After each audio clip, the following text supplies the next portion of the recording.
Copa do Mundo no Catar. CR7 já fez gol, Messi já fez gol, o Pombo fez um gol incrível. Entretanto, o que foi incrível mesmo foram os gastos que o Catar teve e fez para sediar a Copa de 2022, fazendo essa ser a Copa mais cara da história. Para você ter uma noção, na Copa de 2018 lá na Rússia, os russos gastaram apenas 11 bilhões de dólares. E em 2014, na Copa que tivemos aqui no Brasil, foram gastos 15 bilhões de dólares. E olha que naquela época o governo foi extremamente criticado por terem gastado essa grana, o que não é pouca coisa. Mas se nós formos comparar com os gastos que o Catar teve na Copa de 2022, então os gastos do Brasil viraram troco de pão. E o que o Brasil gastou virou troco de pão basicamente porque os árabes não tiveram medo nem dó de colocar a mão no bolso e gastaram aí cerca de 220 bilhões de dólares para financiar a Copa do Mundo, o que dá quase 15 vezes mais do que nós gastamos na Copa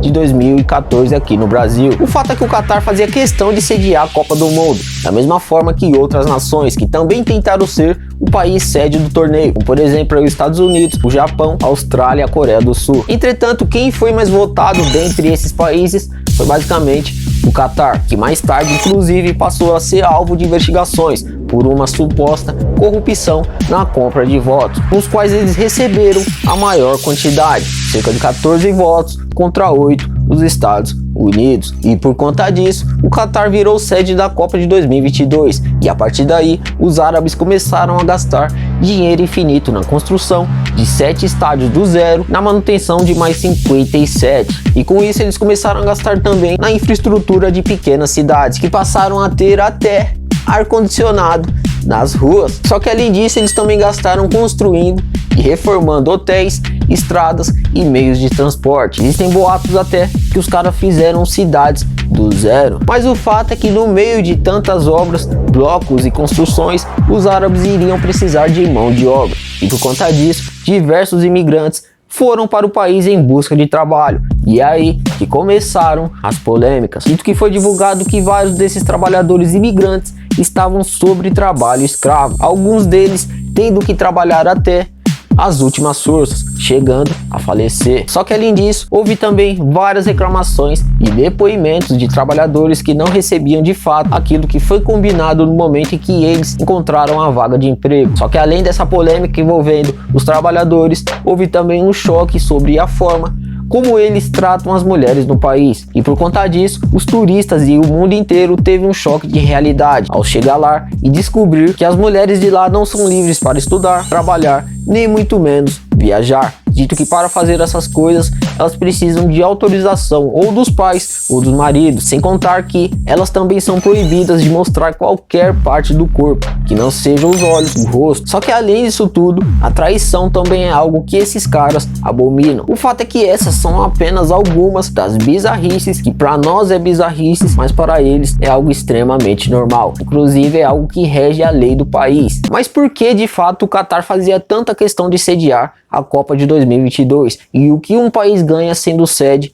desse mega evento? Uma das principais vantagens que um país ganha ao ser sede de um evento como a Copa do Mundo é basicamente a exposição, que o seu país passa a ser conhecido pelo mundo inteiro. E o próprio Catar é o exemplo disso, porque eu garanto que você nunca tinha ouvido falar sobre esse país antes, porém agora você ao menos sabe que ele existe. A segunda vantagem são os turistas. Afinal, o país começa a receber muitos turistas vindos do mundo inteiro, que consequentemente ajudam a girar a economia da cidade e consequentemente do país. E nessa Copa de 2022, o Catar recebeu aí por volta de 1 milhão de turistas, prontos para gastar dinheiro e prontos para se divertir. O terceiro ponto positivo de ser sede de uma Copa do Mundo, esse ponto positivo é dado para a própria população do país, porque como eu falei anteriormente, foram feitas diversas construções e manutenções pelo país. Os caras literalmente construíram cidades do zero e com ar-condicionado, e isso tudo não vai ser levado depois da Copa, ou seja, a população irá continuar usufruindo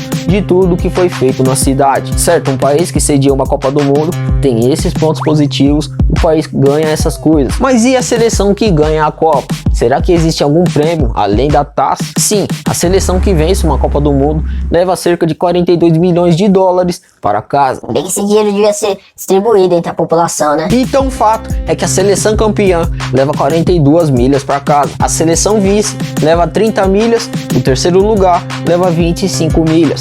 Quem é eliminado nas quartas leva 17 e nas oitavas leva 13. Só que o fato é que, segundo a FIFA, o objetivo da Copa é basicamente promover a inclusão positiva do máximo de pessoas possíveis ao evento. E para fazer isso, eles garantiram que a partir de 2026, o número máximo de seleções na disputa da taça passará de 32, que foi o que tivemos agora nessa Copa, para 48. Ou seja, em 2026 serão 48 países disputando a taça em 80 jogos. E além disso, a Copa de 26 será sediada não somente por um país, mas sim 3, Estados Unidos, Canadá e México serão os felizardos. Mas voltando para a Copa de 2022, eu quero saber a sua opinião. Você iria para o Catar assistir essa Copa ou por conta da cultura e a lei deles você não iria? Eu sinceramente iria, mesmo que eu seja meio cismado de viajar para esses países com culturas e leis meio exóticas. Nós vimos o caso daquela moça que foi impedida de pegar um avião somente porque ela é gorda, entre outros absurdos que a gente vê oriundos desses caras. E isso que a mãe da moça do caso do lado do avião ainda é nativa do país e fala o idioma deles. Imagine nós que não sabemos o idioma, entre outras coisas. Por isso que eu sou meio cismado. Mas o fato é que as cidades dos caras são bonitas. E eu acredito que em clima de Copa do Mundo e com o mundo todo olhando para eles e viajando para lá, eu me sentiria mais confortável de acompanhar a manada e ir para lá também. Entretanto, se você tivesse dinheiro ou tempo, você iria para o Catar ou algum outro país ali do Oriente Médio com leis e culturas exóticas? Comente aqui abaixo, porque eu falo para você que em 2026 será mais fácil de você ir para a Copa. E eu estou falando isso porque nós teremos a Copa basicamente nos nossos vizinhos da rua de cima, Estados Unidos, México e Canadá. E é por isso que nesse momento do vídeo eu quero pedir para você que assistiu até aqui, se inscrever no canal, já deixar aquela ativada no sininho, porque é aqui que você vai ver conteúdos que estejam relacionados a dinheiro. Tudo que esteja relacionado a dinheiro, se envolver o dinheiro, você vai ver aqui nesse canal. Então já se inscreve e se junte a essa causa, porque juntos nós seremos ricos. E eu sou Felipe Henrique, se cuida e até a próxima.